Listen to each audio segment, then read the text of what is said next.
Endoscopic DCR आँख की एक कंडीशन होती है जो टीयर ग्लैंड की कभी कभी क्रॉनिक इन्फेक्शन जिसको हम क्रॉनिक डैक्रियोसिस्टाइटिस कहते हैं, उसमें एक ऑपरेशन की ज़रूरत पड़ती है कभी कभी. So when the eye specialist sees you for a problem of watering from the eyes, आपके आँख से पानी आता है, आपके टीयर्स रुक नहीं पाते और वो ओवरफ्लो करके जाते हैं, या आँख का पानी ओवरफ्लो करता है, अ कंडीशन नोन एज एपीफोरा. आप आई स्पेशलिस्ट के पास जाते हैं, वो सबसे पहले इसको डायग्नोज करते हैं, अपना इलाज करते हैं, ट्रीटमेंट दे सकते हैं, आई ड्रॉप्स दे सकते हैं, सिरिंजिंग कर सकते हैं, और वो जो रास्ता बंद हो गया जिसकी वजह से टीयर्स नाक की तरफ नहीं जाते, उसको खोलने की पूरी कोशिश करते हैं. एक स्टेज ऐसी आती है जब क्रॉनिक डैक्रियोसिस्टाइटिस इस स्टेज पे पहुंच जाता है जहाँ की दवाइयाँ काम नहीं कर पाती, और उस समय आपका आई स्पेशलिस्ट आपको बताता है कि ये आपकी जो ग्लैंड का जो डक्ट है ये ब्लॉक हो गया है और उसकी वजह से आई का पैसेज बंद हो गया है,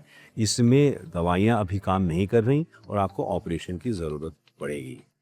इसमें पहले वाला ऑपरेशन एक एक्सटर्नल डीसीआर होता था, एक्सटर्नल डैक्रियोसिस्टोराइनोस्टमी, जो हम आँख के पास से बाहर से करते थे और इसका इंसिशन और निशान यहाँ पर बाहर पड़ता था. जब से हमने एंडोस्कोपिक साइनस सर्जरी और नाक के ज़रिए एंडोस्कोप डाल के ऑपरेशन करना शुरू किया है, हमने रियलाइज़ किया कि ये वाला ऑपरेशन हम एंडोस्कोपिकली कर सकते हैं, हम नाक के अंदर से कर सकते हैं ताकि बाहर इंसिशन की ज़रूरत ना हो और आपके फेस में कोई फेशियल डिफॉर्मिटी ना आए बिकॉज ऑफ एन इंसिशन.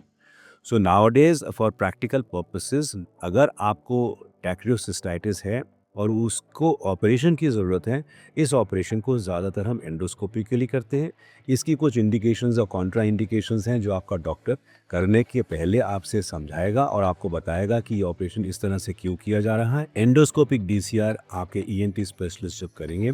तो उसमें लोकल एनेस्थीसिया या जनरल एनेस्थीसिया में हो सकता है. ऑपरेशन के टाइम एंडोस्कोप डाल के एक लोकल एनेस्थीसिया दिया जाता है, फिर एक फ्लैप रेज करते हैं.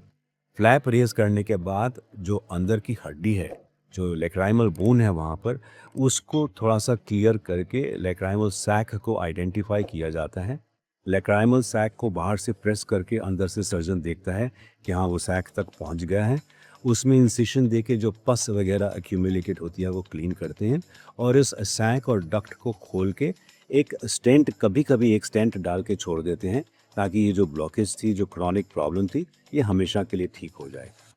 सो endoscopic DCR is a procedure perform by ENT specialist for chronic dacryocystitis, जिसका सबसे बड़ा और कॉमन फीचर है आँख से पानी आना, और आँख से पानी जो दवाई देने के बावजूद भी नहीं रुक रहा और आपका आई स्पेशलिस्ट कहता है कि अब आपको ऑपरेशन की ज़रूरत है.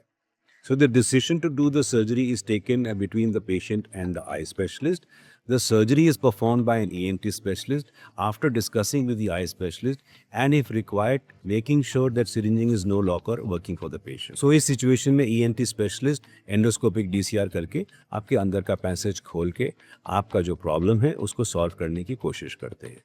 इस ऑपरेशन के बाद सक्सेस तो होता है, लेकिन कभी कभी कॉम्प्लिकेशंस भी हो सकती हैं. कभी स्वेलिंग हो सकती है, आई में भी स्वेलिंग हो सकती है, बैक प्रेशर भी हो सकता है, रिकरेंस हो सकती है, क्रस्ट फॉर्मेशन हो सकती है, नाक से ब्लीडिंग हो सकती है और कभी कभी रिवीजन सर्जरी की ज़रूरत भी पड़ सकती है. Endoscopic DCR is a safe and effective operation for patients who have chronic dacryocystitis, और इसकी जानकारी के लिए आपको अपने ईएनटी स्पेशलिस्ट से बात करनी चाहिए.